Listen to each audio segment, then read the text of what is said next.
মোদি জামানায় ভারত বিশ্বগুরুর জায়গায় বসেছে। ভারত আবার জগৎ সভায় শ্রেষ্ঠ আসন লবে, কথাটি আজ সত্য বলে প্রমাণিত হয়েছে। ইউক্রেন রাশিয়ার যুদ্ধে সেখানে বসবাসকারী বহু মানুষের মৃত্যু হয়েছে, কিন্তু সেই দেশে বসবাসকারী ভারতীয় নাগরিকদের সুরক্ষিতভাবে ভারতে ফিরিয়ে এনেছে মোদি সরকার।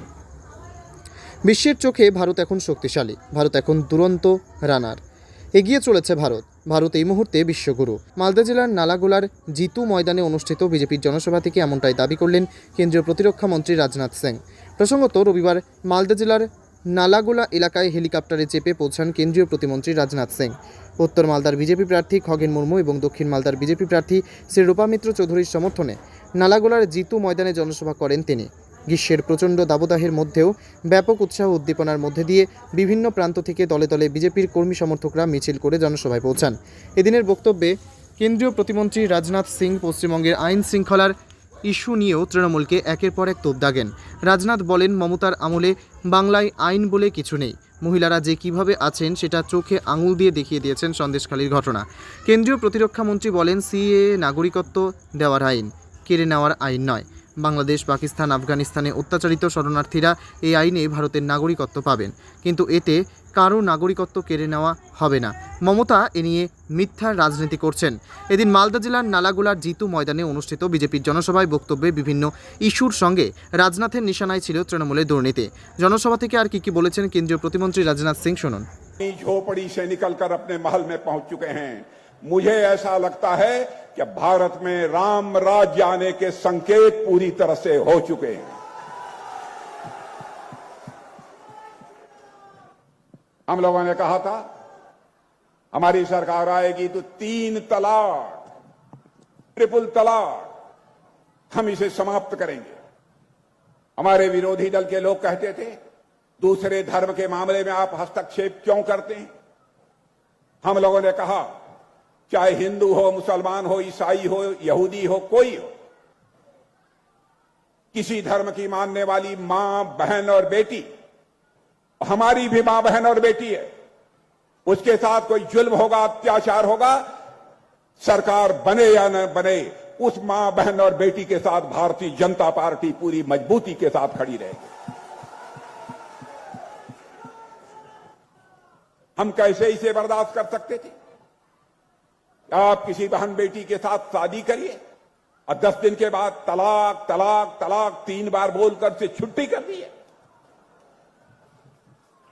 दूसरी राजनीतिक पार्टी से बर्दाश्त कर ले, लेकिन भारतीय जनता पार्टी मेरे बहनों भाइयों इसे बर्दाश्त नहीं कर सकती है। इसे भी करके हम लोगों ने दिखाया। हम लोगों ने कहा था हम आएंगे, नागरिकता का कानून पास करेंगे। आप देख रहे हैं, चाहे पाकिस्तान हो, बांग्लादेश हो, चाहे अफगानिस्तान हो, हमारे बहुत सारे लोगों का धार्मिक आधार पर उत्पीड़न हुआ है और वहां से भगकर लोग भारत में शरण लेते हैं, लेकिन उनको भारत की नागरिकता नहीं मिलती थी। मैं आपसे पूछना चाहता हूं, धार्मिक उत्पीड़न के कारण जो लोग बांग्लादेश, अफगानिस्तान, पाकिस्तान से भारत आते थे, भगकर आते थे, हमारे लोग हैं, भारत हमारा है, हम वहां चलेंगे, हमें राहत मिलेगी, हमें सम्मान मिलेगा। क्या ऐसे लोगों को नागरिकता दी जानी चाहिए कि नहीं दी जानी चाहिए? मैं आपसे पूछता हूं, आप बताइए, दी जानी चाहिए कि नहीं दी जानी चाहिए? और तेज आवाज में बतलाइए, दी जानी चाहिए कि नहीं दी जानी चाहिए? बहनों भाइयों, हम लोगों ने इस नागरिकता का कानून पास कर दिया। जो भी धार्मिक उत्पीड़न के कारण अफगानिस्तान, पाकिस्तान और बांग्लादेश से भारत आएंगे, हम उनको नागरिकता का कानून देंगे, उनको नागरिकता देंगे। ममता दीदी कहती हैं हम नागरिकता के कानून को समाप्त कर देंगे। ममता दी, पश्चिम बंगाल की जनता की आंखों में आप धूल क्यों झोंक रही हैं? क्या सच बोलकर राजनीति नहीं की जा सकती है? बराबर जनता की आंखों में धूल झोंककर राजनीति करने की आप लोग कोशिश करती हैं। बहनों भाइयों, किसी राज्य का यह अधिकार नहीं है कि नागरिकता के कानून को समाप्त कर दे, और कोई मां का लाल अब नागरिकता के कानून को समाप्त नहीं कर सकता है। मैं डंके की चोट पर कहना चाहता हूं।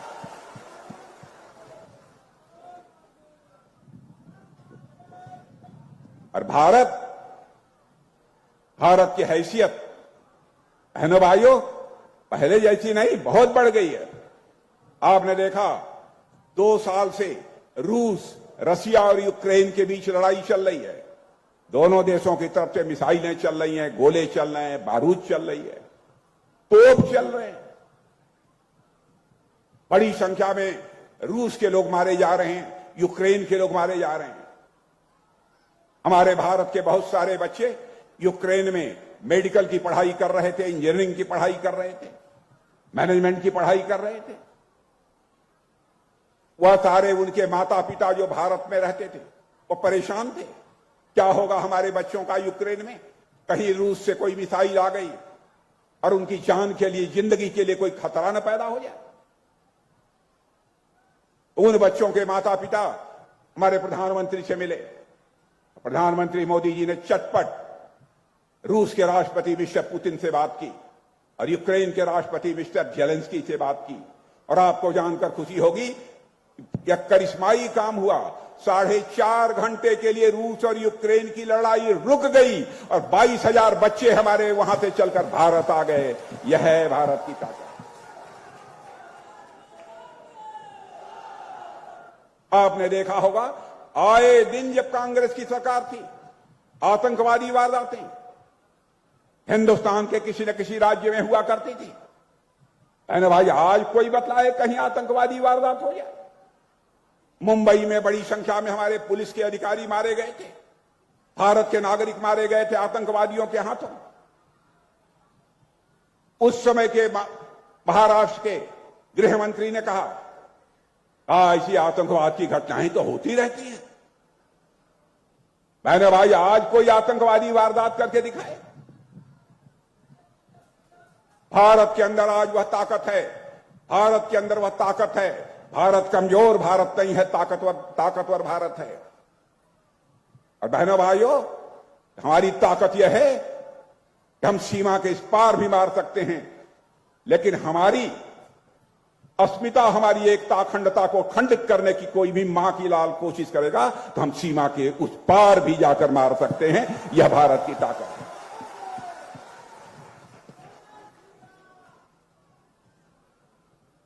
और इस बार जो मैं हालत देख रहा हूं सारे देश भर में, कुछ दिनों पहले मैं तमिलनाडु में था, केरल में था, हैदराबाद में था।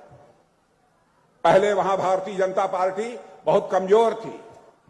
आज जहां चले जाइए दक्षिण भारत में भारतीय जनता पार्टी का बोलबाला है। मेरे बहनों भाई, भारतीय जनता पार्टी का बोलबाला है। मुझे लगता है इस बार के लोकसभा चुनाव में कांग्रेस भी निपट जाएगी, टीएमसी भी निपट जाएगी और हमारा चुनाव भी ठीक तरीके से निपट जाएगा।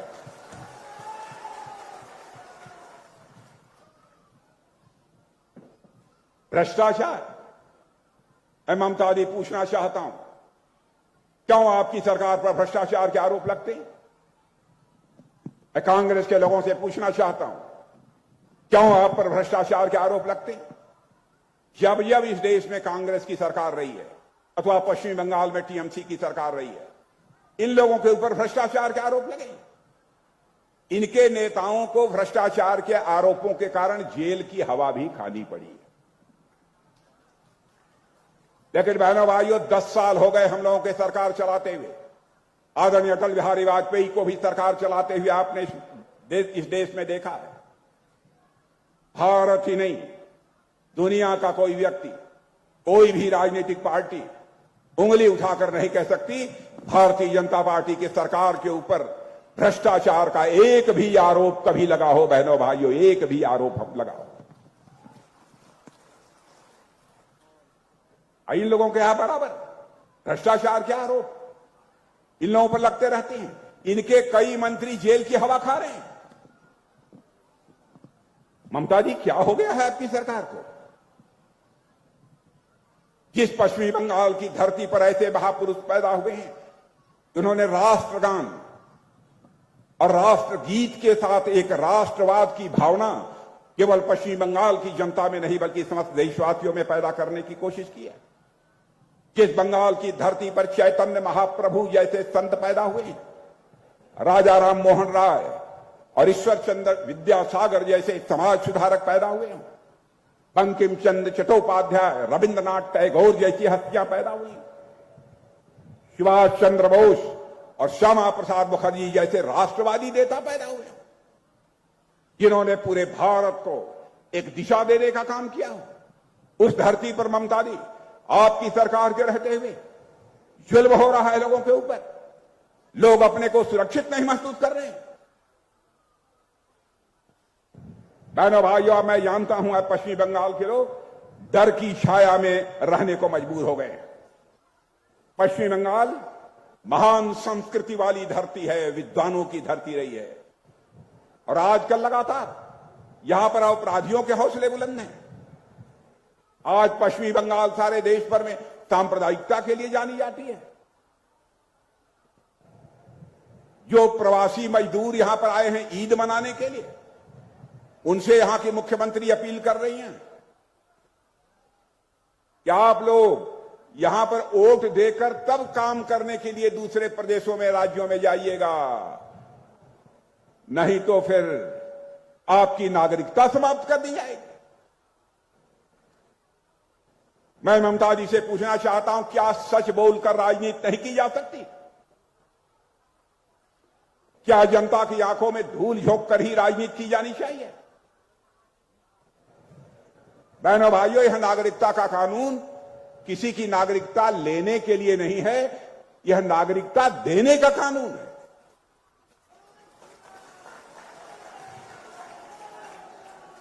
और आप कहती हैं कि हम नागरिकता के कानून को समाप्त कर देंगे। बहनों भाइयों, इस नागरिकता के कानून को दुनिया की कोई ताकत नहीं समाप्त कर सकती। संदेश खाली में जो कुछ भी हुआ है मेरे बहनों भाइयों, मानवता शर्मसार हुई है। भारत की प्रतिष्ठा पर पश्चिमी बंगाल की सरकार ने, टीएमसी की सरकार ने चोट पहुंचाई है। महिला के मुख्यमंत्री रहते हुए पश्चिमी बंगाल की धरती पर महिलाओं के ऊपर जुल्म हो रहा है, अत्याचार हो रहा है। यहां की वीरांगना है हमारी माताओं बहनों से मैं कहना चाहता हूं, उठो और इस बार सत्ता को यहां से उखाड़ फेंको, टीएमसी की सरकार को। यह मैं आपसे अपील करना चाहता हूं।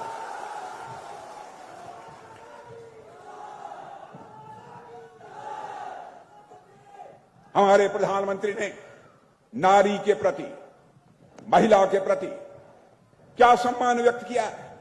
30-35 वर्षों से लगातार বিভিন্ন মহলের মানুষজনের মতে তৃতীয় দফায় 7 মে মালদা উত্তর ও দক্ষিণ দুই কেন্দ্রে অনুষ্ঠিত হতে চলেছে অষ্টাদশ লোকসভা নির্বাচন। নির্বাচনের প্রাক মুহূর্তে জেলা জুড়ে চলছে গ্রীষ্মের প্রচণ্ড দাবদাহ। এই তীব্র গরমের মধ্যেই ঝাঁঝালো বক্তব্যে নির্বাচনী প্রচারের পারদকে যেন আরও ঊর্ধ্বমুখী করে দিয়ে গেলেন কেন্দ্রীয় প্রতিরক্ষা মন্ত্রী রাজনাথ সিং। কেন্দ্রীয় প্রতিরক্ষা মন্ত্রীর দাবি, কেন্দ্রে আবারও ফিরছে বিজেপি সরকার, আর জিতছে মালদা উত্তর ও দক্ষিণ দুই কেন্দ্রের বিজেপি প্রার্থী। ওয়াকিবহাল মহলের মতে সবটাই জনতা জনার্দনের হাতে, তাই বাস্তবে কি হবে জানতে অপেক্ষা ততদিনের। মালদার নালাগোলার জিতু ময়দান ঘুরে স্বপন চক্রবর্তীর রিপোর্ট, টাইমস 14 বাংলা। আপনি কি কিডনি রোগে ভুগছেন? তাহলে আর দেরি না করে আজই আসুন আপনার এলাকার একমাত্র বিশ্বস্ত প্রতিষ্ঠান জীবন রেখাতে। এখানে বিশেষজ্ঞ নেফ্রোলজিস্ট ডাক্তাররা লেজার ট্রিটমেন্টের মাধ্যমে রোগীদের সমস্ত ধরনের কিডনির এবং প্রোস্টেটের অপারেশন করে থাকেন।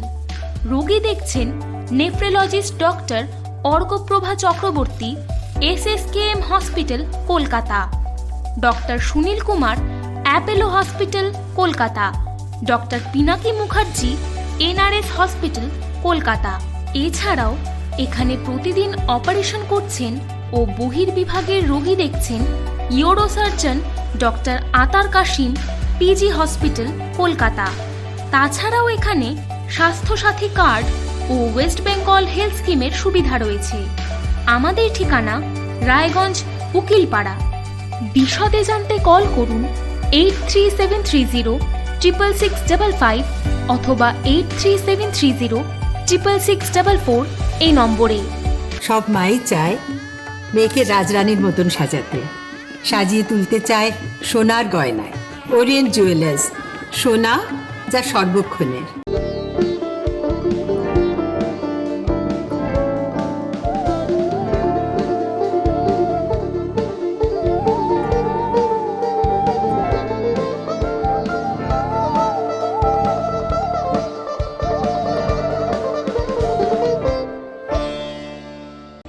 আপনি কি চাকরি পরীক্ষার্থী?